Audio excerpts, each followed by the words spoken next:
this segment is this idea of a pattern that if you make a change, in order to make a change, you have to make a change everywhere, and everything affects everything else, right? So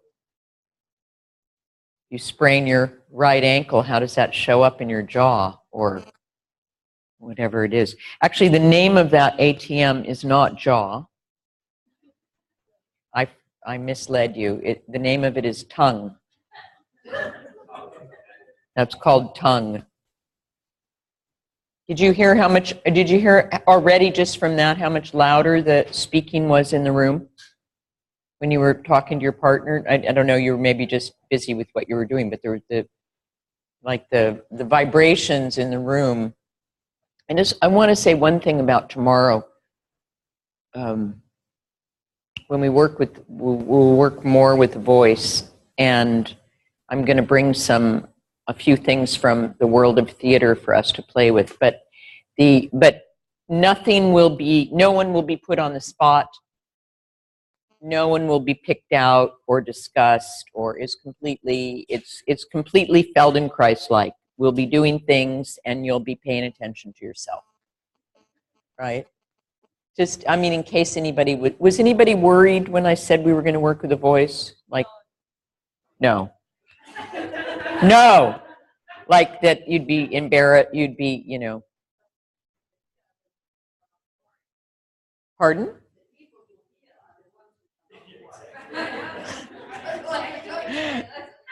That's right. That's right. All the people that said, nah, I'm not worried. Yeah, it's the ones that are being quiet right now. Yeah, right. Okay, good. No, but I mean, it's a sensory process. It's not a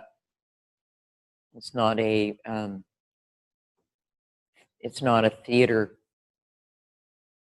thing where you're asked to expose and shame yourself to the nth degree, which is why I'm glad I'm not in theater anymore. But, you know, it's not that. Okay. They don't do it like that in Australia. Well, I don't know how they do it. I did it so long ago. All right, so shall we, just one more. I'm going to be merciful and let you have a couple more sips of your tea. The thing is, you know, it was Lisa that made all that wonderful candy. Did you know that?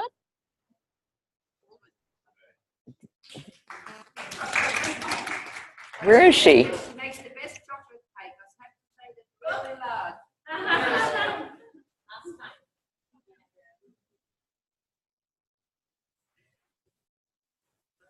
Well, when you work, I mean, when you do a lesson with the jaw and the tongue and then you eat fudge, I mean, what could be happier?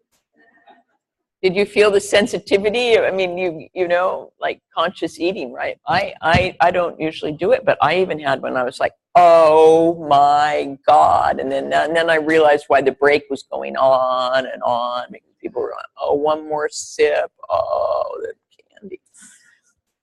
Really taste our food. So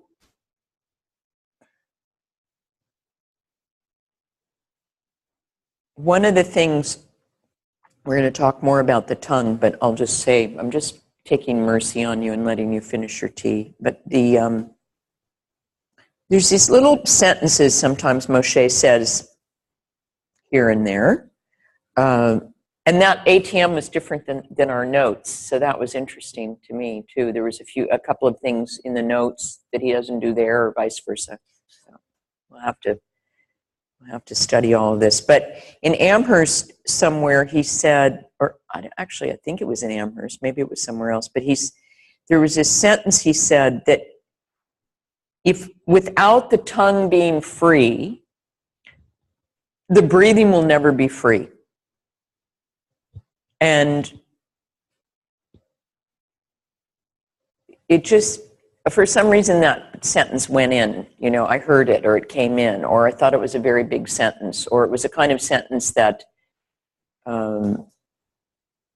led me to further study, or whatever you want to say. There's lots of sentences all the time that, if we got open to them, would lead us to further study.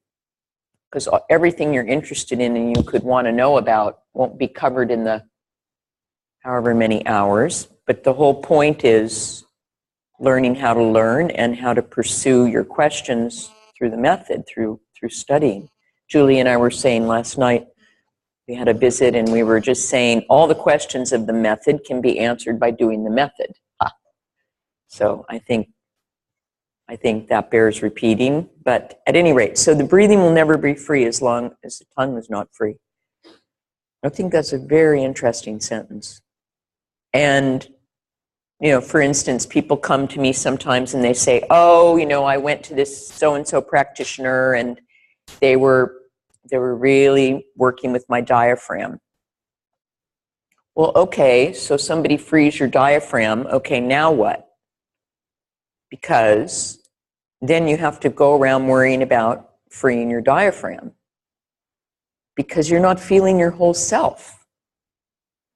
So it's, again, it's working on a part and not integrating it into the entire self. And, you know, do you think that person knows that if they pull their jaw back and they squeeze their lips and they pull their tongue back in the mouth, that the diaphragm is going to go right back into its thing? No, because nobody's talking to them about their whole self. Which is good for the practitioner who's charging them the money to release the diaphragm because it's a weekly situation, you know, like the massage people. Yeah, your trapezius is, yeah. You go to the massage person and they say, yeah, I know your spots. Let's work on your spots. And come back again and we'll do it again next week, right? So all these fascinating interconnections maybe through the esophagus, maybe through evolutionary structures, the connection, maybe through the vagus nerve, the connection. But wherever, however it's being connected, and there's many things like that. What about your eyes? What other parts were you aware of doing the lesson? I find my shoulder was hurting. Your shoulder was hurting? Yeah, during the lesson when I moved my tongue. Really? Yeah. Okay. Yeah, I was tightening my feet, my legs, my lower legs. You felt your lower legs. I was tightening them. You were tightening them. Yeah. Did you get over that? Yeah, I think that wasn't tight. Well, I guess what happens is if we're asked to let go of our parasitic contractions, and there was this cartoon somebody gave me years ago, don't ask me to let go of my tension. That's the only thing holding me together. So I guess when you are allowed to, you know, let go of this primary site of parasitic contraction, you said, all right, I'll do it as long as I can tighten up somewhere else. I don't know what happened, but yeah. Nicole? You felt your eyes soften. Well, if you look at, this is what I was thinking about this morning, because I've been making a lot of jokes about the poor muscles this time. I actually love muscles. I think they're great. And we even work with muscles sometimes in the Feldenkrais method, believe it or not. But what I wasn't drawn to was having to memorize the names of origins and insertions and agonist and antagonist and the function. And I mean, I did it. I memorized it, but then I didn't remember, you know, I just wasn't drawn to that kind of thing. But if you look at, for instance, if we had a chart of the muscles, you know, those big charts people have in their wall that work with, you know, so you've got something circular here, and then it goes like this, and then it goes like this, and then it goes like this. This is my quick 60-second anatomy course, like putting on hand lotion. But it's a kind of interweaving of everything connecting to everything. So you make a change here, and something you feel. And again, all the mechanism, all the nerves, all the way we use things, everything is so interconnected. It's a fascinating thing, I think, all these interconnections. For instance, the eyes and the feet. Very old. I don't know. I've heard that in the embryo, you have in the neural tube, you have some cells, and then they migrate and they go apart, and you know, these become eyes and these become feet. kind of like the twins. They stay ever connected, right? They started out, Julie and Di, they're twins. See, they sit back there together. They're, no, but they started out in their little, maybe we shouldn't go there. Okay. Anyway, but the cells of the neural tube, and then they end up, and then you have the eyes and the feet. So maybe when you're, anyway, it's really interesting. It's so much more interesting than activating your psoas on the right side only, I think. Whatever. All right, so let's go on. One thing is, though, just stand up for a minute so you can see everybody before we go on. So I don't know where the men are going to be at with this, losing their stiff upper lip and everything. The men are losing, I don't know, you're losing a little bit of your machismo this week, but the real machismo is the skeleton supporting us. So don't worry, you'll still be powerful without all that. I promise. I promise. But just look around at the faces for a minute. It was for sure the women got so much prettier. And men are a mystery to me. I don't know what to say about them. But at any rate, you can look at the men as well. The men look more vulnerable, which women like, actually. Women actually like a little vulnerability in a man once in a while. We want a range. We want the full range of human expression. So vulnerability has its place in the scheme of it. But the faces look a lot softer, don't they? All right, good. So have a seat now. Sit down. They were having fun in Esalen, huh? That was a place to be. They were laughing and joking, and I look forward to hearing more of them. Somebody was sleeping with these tapes under their pillow for years. You know, the material, people kind of hoarded the material, and they didn't, somehow maybe the person died and they lifted the pillow and they found, I don't know.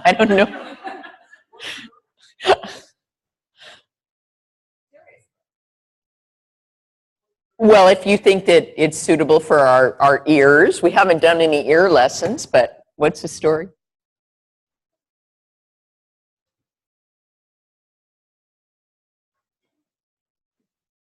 The recordings became the property of the Esalen Institute, or whatever it was called. Oh, wow. And they held the copyright and sold the audio cassette tapes originally. Well, there was 6 lessons. I have them at home on audio. There was just 6. Oh, just 6. Okay. Yeah, the Westinghouse tapes or something, whatever. Okay.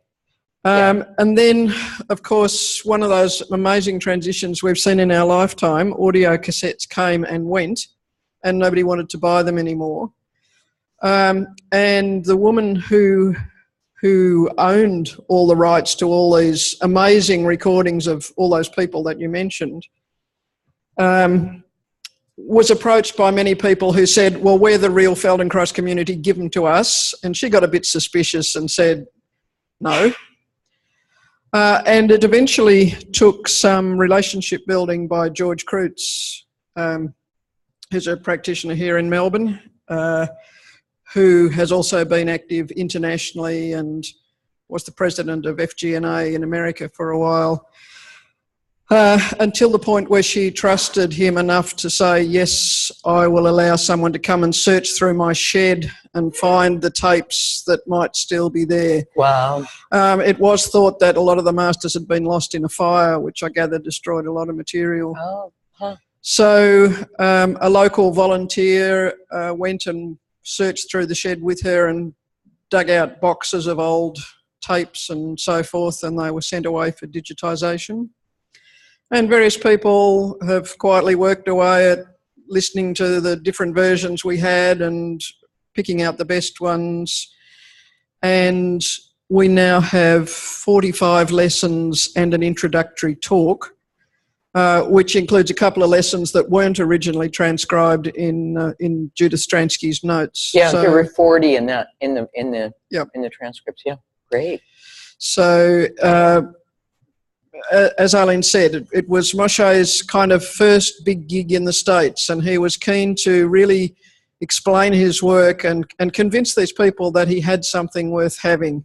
So the comments from the people who've spent a lot of time listening to these lessons is that they are very, very clear and concise. And it was also at a time when he was sort of at his prime in terms of his health and his energy.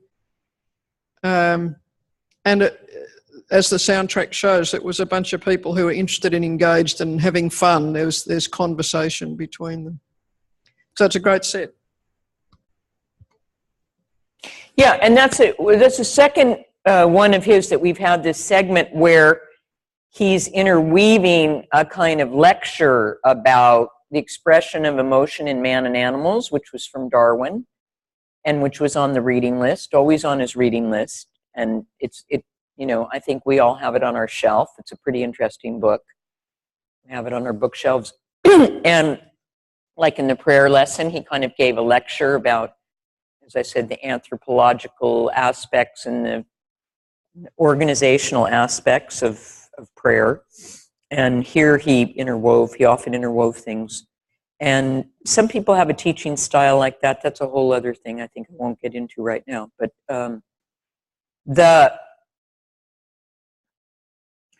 I do want to ask you before we continue our morning, what did you think of, what do you think of his voice? That's what I want to ask you. Yeah, or Danielle, you're actually the one I wanted to ask about that. How are you doing? Good.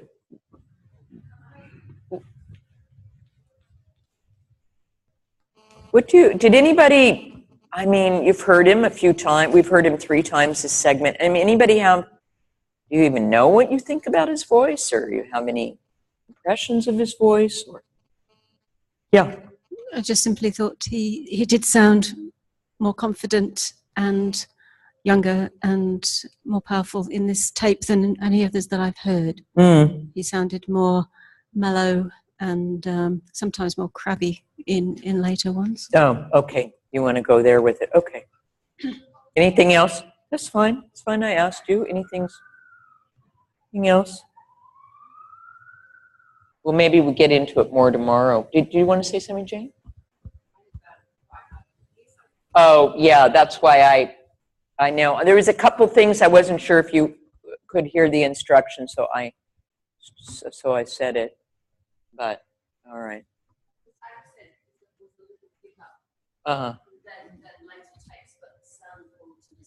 I mean, I guess maybe for me, because of my experience, I mean, the minute I laid down and heard that voice, my effort got reduced.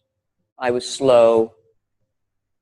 I mean, he said slowly, right, practically the first sentence.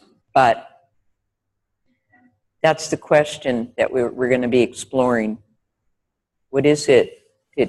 What was he doing? I don't. Maybe you didn't feel it. Maybe he's just a voice of somebody famous to you, but or famous founder of the method. But yeah, Glenn. I find his voice, especially in that set, really hypnotic. Like very. Sorry. Hypnotic. Yeah, I find it really easy to follow. Like it just kind of. So for me, just takes me right in, and he always did. And he did it in a way that other teachers I studied with didn't do. So I think it's worth... Compelling. Oh, the C word. Thank you. We haven't had that word this week. All right. Good. Maybe 2 more things and then we'll go on. Or now you...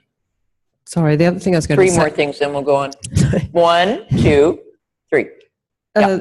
You had total confidence to do it. You didn't sort of have that question. You had total confidence to do it. Do that? You didn't. That's right. You just. That's right. Yeah. I find him really present. Like I find I feel he is onto something every time he says something. It's very. Then that's easier to trust, I guess.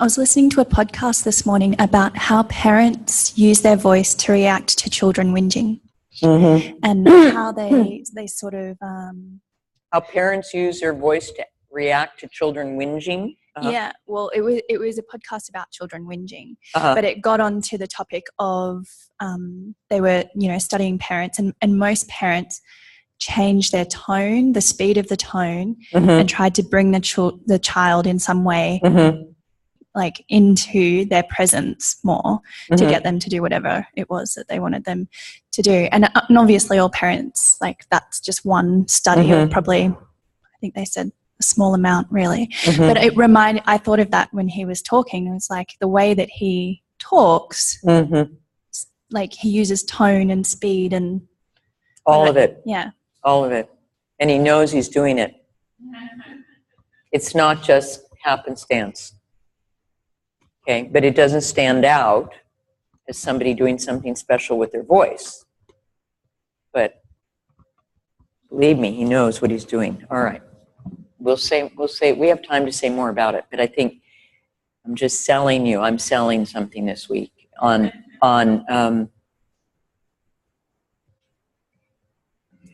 in acting, we say the subtext, like what's really going on when you say the line, and how is it that he makes a demand on you, an absolute demand that you are here and you are noticing without any kind of coercive vibration.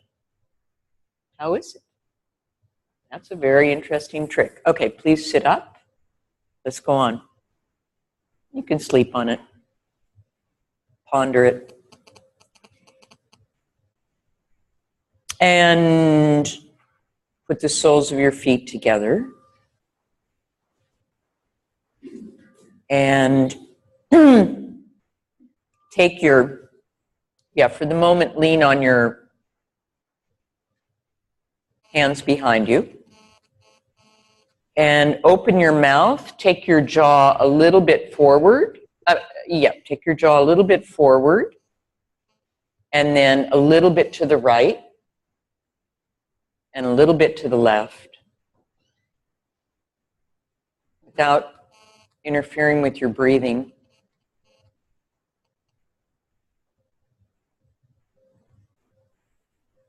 And notice as you do that, it can be very small, very simple movement. Notice if there's any minute change in how you sit on your right sitting bone and how you sit on your left sitting bone. Or how are you sitting on your sitting bones? And is there any relationship between the side you like to take your jaw to and the side you like to shift your weight to?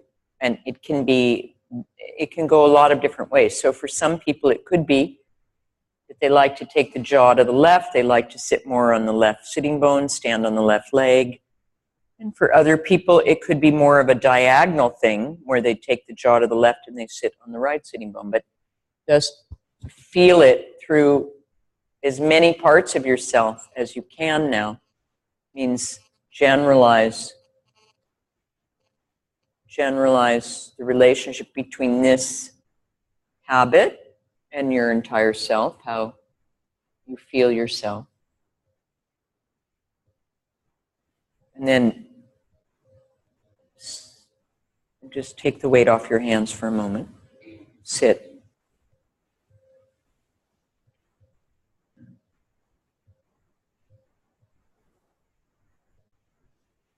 And then lean again on your hands behind and just a few times do the rolling of the head that we've been doing, and see after this ATM, go really, really slow now.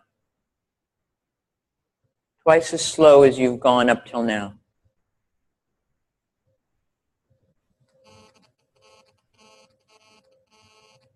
Just looking for, if your eyes are softer and your tongue is softer and your breathing is softer and your jaw is softer, where do you feel the influence? Where else?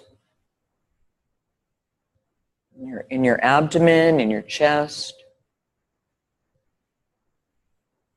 And notice when you do that movement without squeezing your lips, without tightening your jaw, without tightening your tongue, how does that change your experience of what you're doing?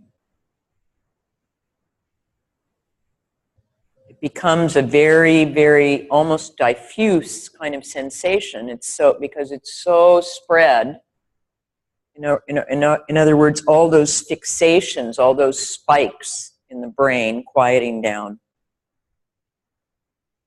bringing a kind of diffuse sensation, a kind of lightness, change direction of the movement a few times. And is it true that with all this reduction of effort, even though we're in a sitting position, even though that's more demanding than lying on the back, is it true that you feel yourself more sensitive now?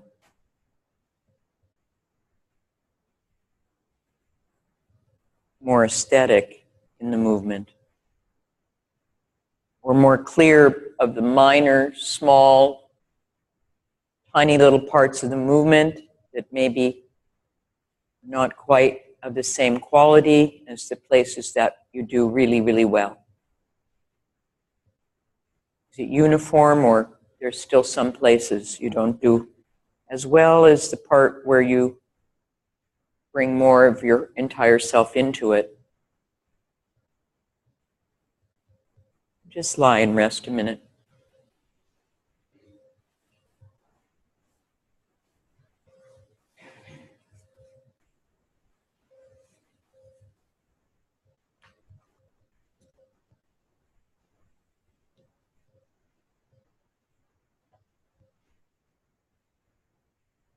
And you can sense as we did earlier today, your breathing, maybe very deep inside the belly, some movement there.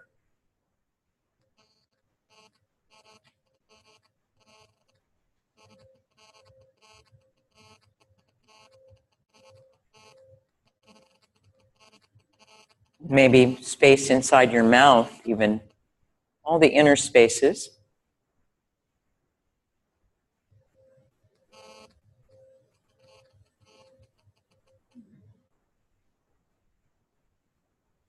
And then again, bring yourself up to sitting.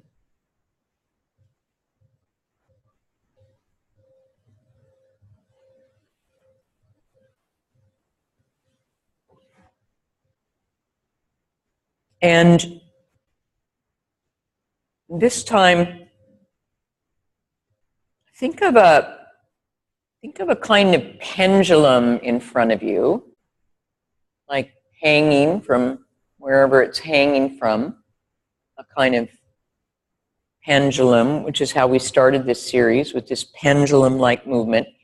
But actually take your index finger and put it in front of you to represent the pendulum, and follow it with your eyes. Keep your breathing free and follow it with your head. Just that arc of the movement. And go at the tempo that you can really, it says reading distance. So, however far reading distance is. And notice if it's symmetrical or asymmetrical.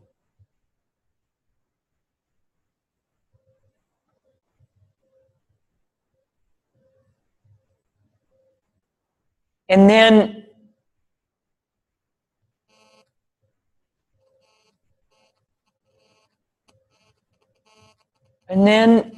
close your eyes and keep doing the same thing. And feel, how do you know symmetry or asymmetry, or how do you know it without the help of the eyes? We know how to see symmetrical things, asymmetrical things, but in the kinesthetic sense, how do you experience it with the eyes closed?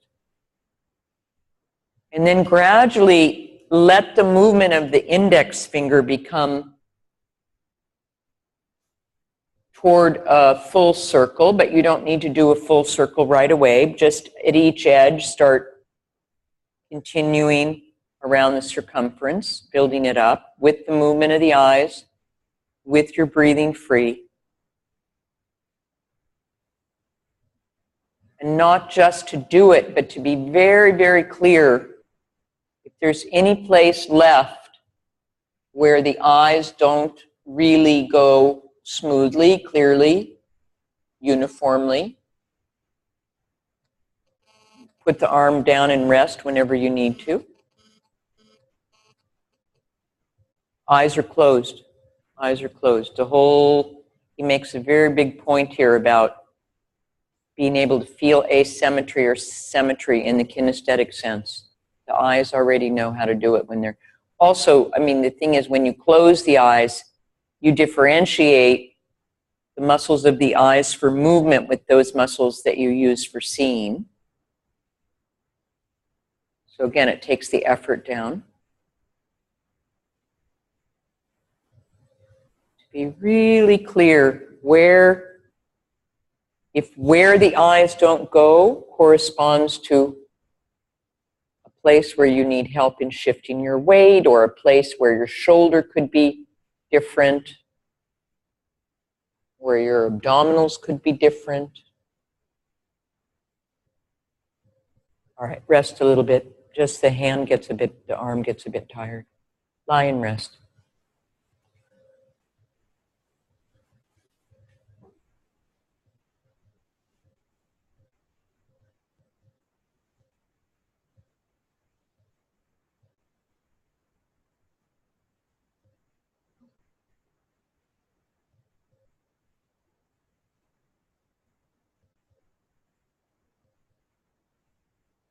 Feel if anything's getting more filled in for you.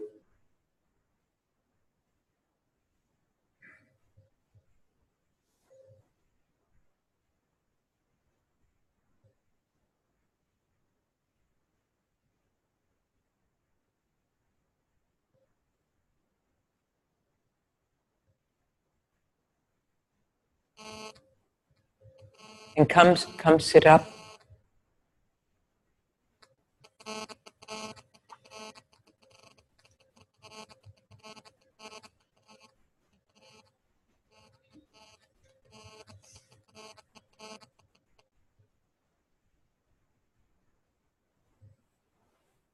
Continue, maybe change over the index. Do it with the other index finger, just to rest and lean on the other hand behind. So in whatever direction you go, it'll be different depending on what finger you use.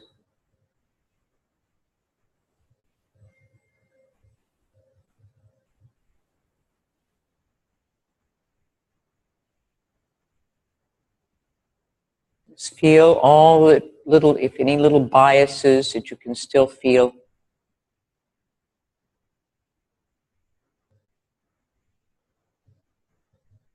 Maybe it has something to do with the shoulder that troubles you, or whatever it is, whatever troubles you.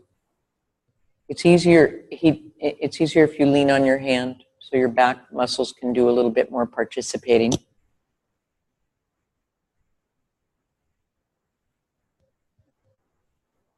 And then keep on doing that circle with your eyes and with your finger, and simply including the awareness of where your lower jaw is in relation to your upper jaw. Just simply including the structure in a way of your face. As you're moving your head, as you're moving your eyes, as you're moving your finger, to be aware of where your lower jaw is relative to your skull. And then very, very gently, with no break in the movement of the finger, the movement of the eyes, the head circling as well, Not the same kind of circle of throwing the head way back as we did, but a circle nevertheless. Begin very, very slowly to open the mouth and take your lower jaw a little bit forward and a little bit back. A little bit forward and a little bit back. As if you would bring your lower teeth to be in front of your upper teeth.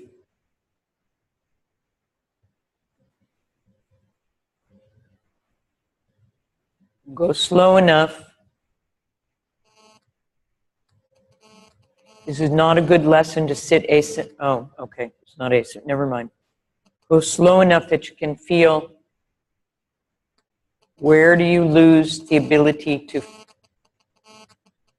focus on all those things at once.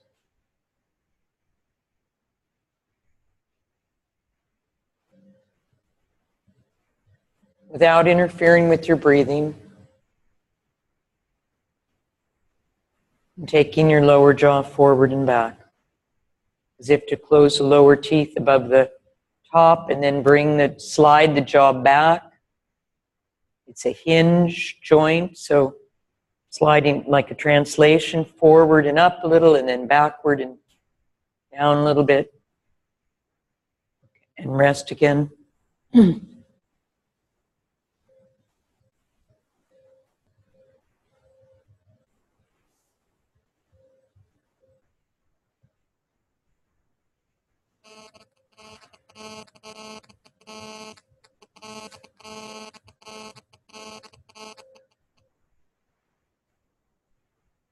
And again, feeling all the different parts of your face and your skull and inside.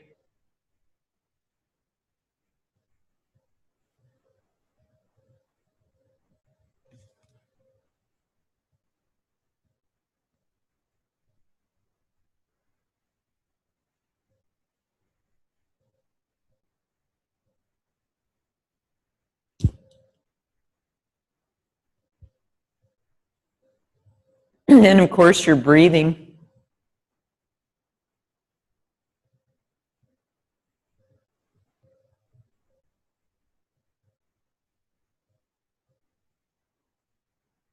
Your lips.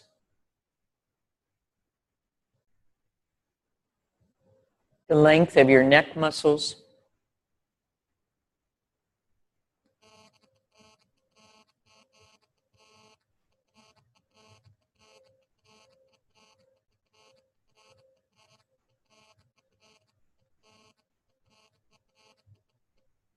And then come again to sitting.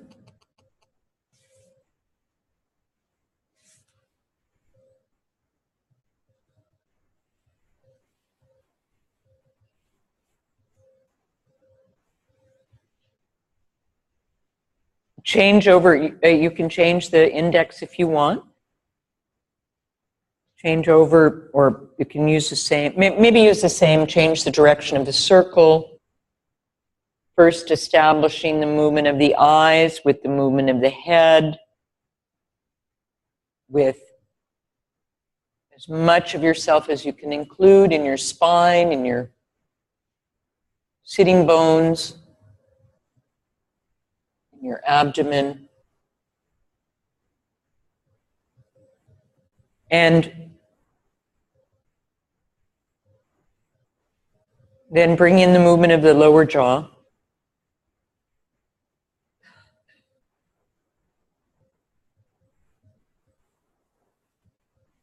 This time, take your lower jaw forward, and as you make the circling of the finger of the eyes of your head, from that forward position, take your lower jaw a little bit right and left while you keep on doing the circling, the eyes, the breathing free. Really can feel that the eyes maybe have a preferred direction and the jaw has a preferred direction, but the moment I become aware of it, something else becomes possible. I can make a kind of adaptation. Not fixing, but adapting. It's different. Adapting, it means through my entire self, something. And then little by little, you can rest the arm and rest in sitting whenever you need to, but little by little, you see if you could make, well, maybe we do it with the jaw first, just to give you the feeling of it. So sit on the, put both hands behind you, and take the lower jaw forward and to the right, just the jaw now, and the lower jaw down and back to the middle, and to the, with the mouth open to the left, and then forward again as if to close in front of the top teeth, but on the left side, and then back to the middle of the top teeth. So a kind of, we say horizontal circle. It's almost a circle, or it's a little bit of a, could be a circle, could be a little oblong, horizontally making a circle like that of the jaw. Keep your breathing free, keep it soft. And in a way, as long as you have just a little awareness on the breath being free, then if the breathing is free, the movement will be soft. They go together so beautifully, those two things. And the movement of the eyes as you do that, are the eyes wanting to move? When you go to the right, or and then see if you can put that together with the other two circles. The index, the head, the eyes, and the jaw.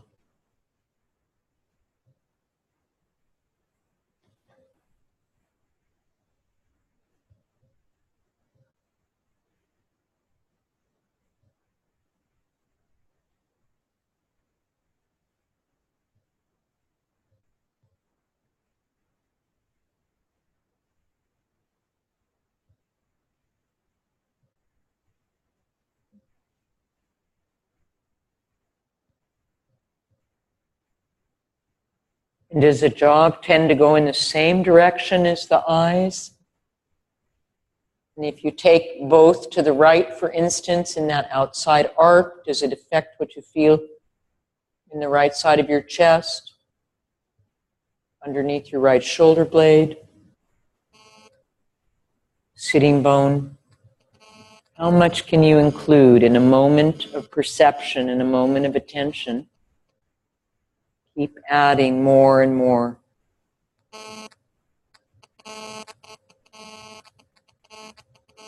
It's a kind of very intimate self-knowledge to be able to feel all that.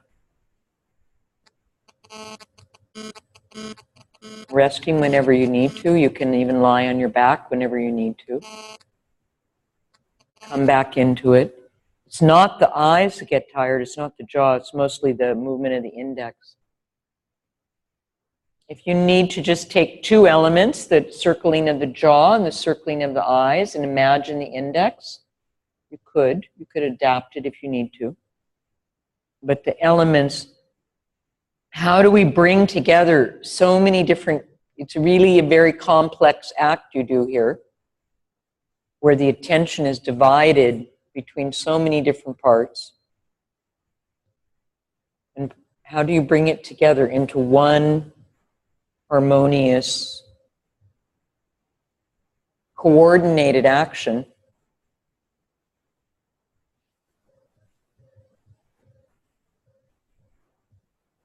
And rest again on your back.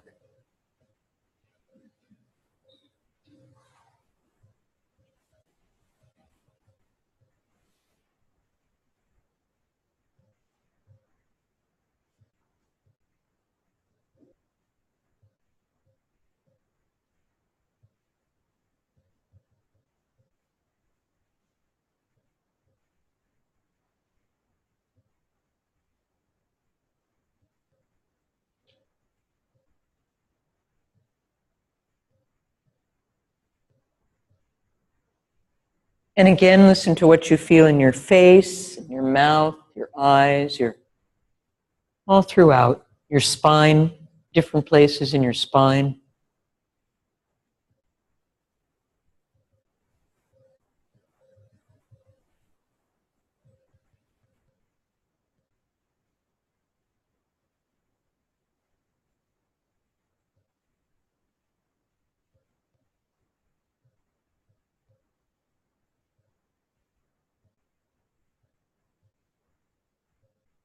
Your belly, your lower belly.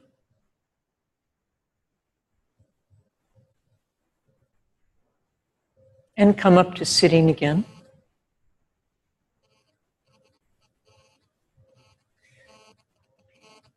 Change over the index to the other one. Go a few times in one direction, the other, with the movement of the eyes, the movement of the head, the circling of the jaw, and when you go to the right, all that and the sensation of all the back parts of yourself. Back of the head, the back of your neck on the right, shoulder, your ribs, pelvis, the whole right side from behind. When you go to the right, when you go to the left, the whole left side from behind. Come through the middle, your spine.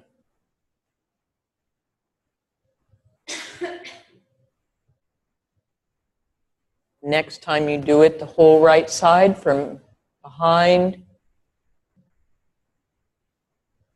Come through the middle, the whole spine, the left, the whole left side. Eventually the front and the back, chest.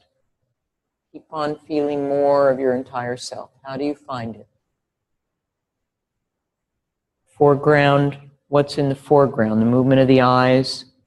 Then make the movement of the eyes semi-automatic.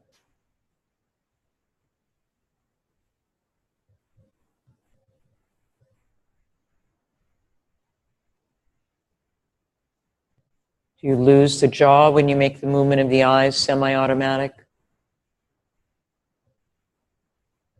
Just play with it. How do you find your whole self in this movement?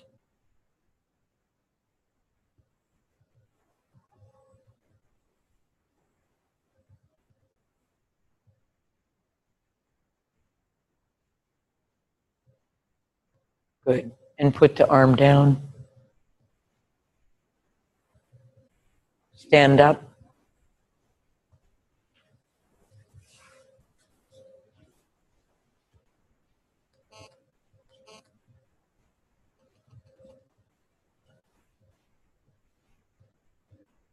Walk around.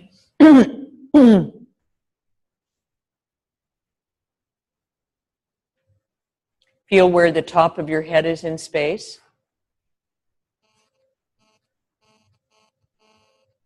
There's a clear sense that there's something above you, behind you, to the right, to the left, in front. Think that all the space around you is your personal space. Belongs to you like an atmosphere around you.